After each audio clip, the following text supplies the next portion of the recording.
Here I am at the Minneapolis Institute of Art, and I'm about to go into my first icon illustration conference ever. I'm really excited. Excited to get my portfolio, my graduate portfolio, grilled. I haven't really touched it since a year ago, so there's a lot. I knew there was a lot I could keep working on a year ago, but we'll see what the professionals say. Let's check it out. But now for some free coffee.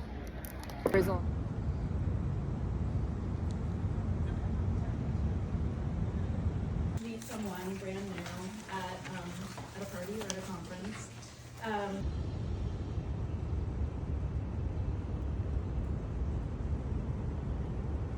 So I just finished Expand Your Business Mindset for creatives, for freelance artists and illustrators.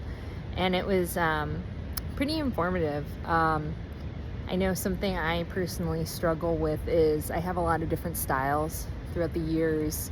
I've done a lot of different illustration styles. I think my personal illustration varies quite a bit from my client illustration. My motion design is a little bit different too, and then my graphic design is very different as well. And so it gave me a lot of things to chew on and think about.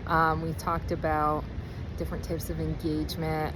Something that I learned that I thought was kind of interesting was the use of Substack for illustrators, and really newsletters are the way to go with a lot of these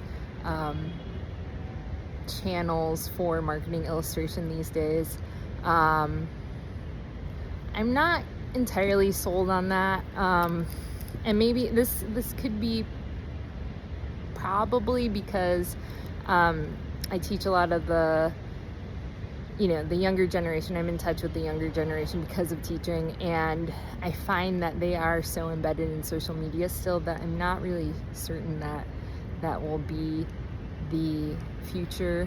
But I'm certainly not as experienced in Substack, so I'm not really sure about that. I personally never subscribe to newsletters. I don't use them, and so that's why I'm a little bit wary about it. But I'm also of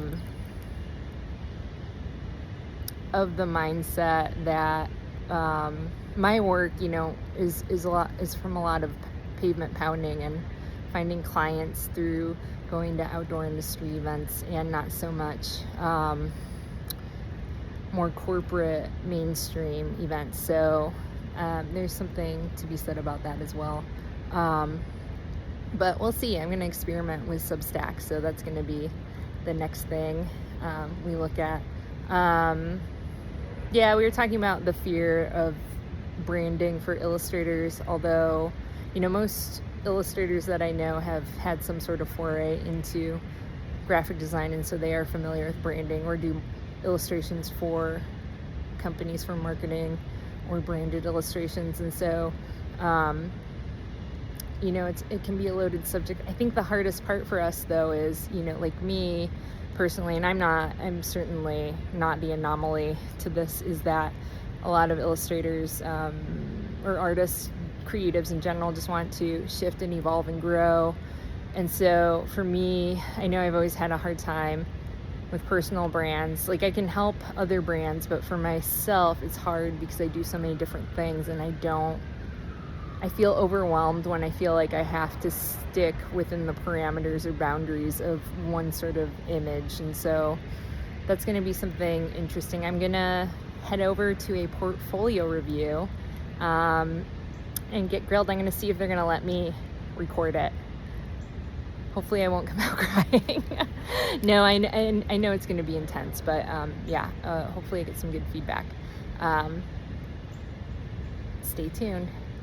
I had my portfolio review, and I had some interesting reviews.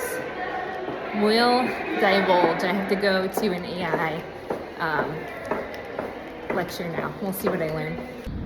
It's the end of day one at Icon. Had my portfolio review, had a little workshop on AI copyright, which was really interesting, although there was a lot of jargon that I'm not fully aware of the terminologies, but regardless, it was interesting. I'm about to head to my Airbnb and get some pizza, take a quick nap because I am so exhausted, and head over to Motion Commotion, which is the motion design event tonight, which I'm excited about. My undergrad was in illustration and animation.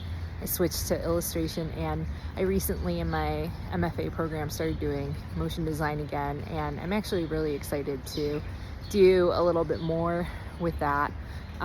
So it'll be cool seeing the top artists show their work. A little bit about my portfolio review. I had to digest it a little bit. I had two very opposing reviews. So I had one reviewer, Catherine from she's an illustrator from the New York Times, or not New York Times, Time Magazine, excuse me. And then my other reviewer wasn't there, so I actually had two other reviewers. One is Sarah, I can't remember her last name, but I will add a link to all these people at the very end. And another art director who, his name is eluding me. I'm awful with names, I'm not gonna lie. However, my portfolio review is vastly different from the two, so it was interesting the things they picked out that they liked from both groupings. The first grouping, Catherine, she was really encouraging about what I wanted to do with my work and, kind of where I was going with it. But I dove in a little bit deeper with Sarah and the other art director for the second round, and those of you who know me know my personality can be a bit dynamic or chaotic, as some might say, and I think they actually also had a little bit of dynamic energy, and so I think different ideas came out, that I had maybe not proposed to Catherine, and we really started talking about my printmaking work, which I love. My printmaking work, I love doing it, and really what I concluded was how to figure out how to kind of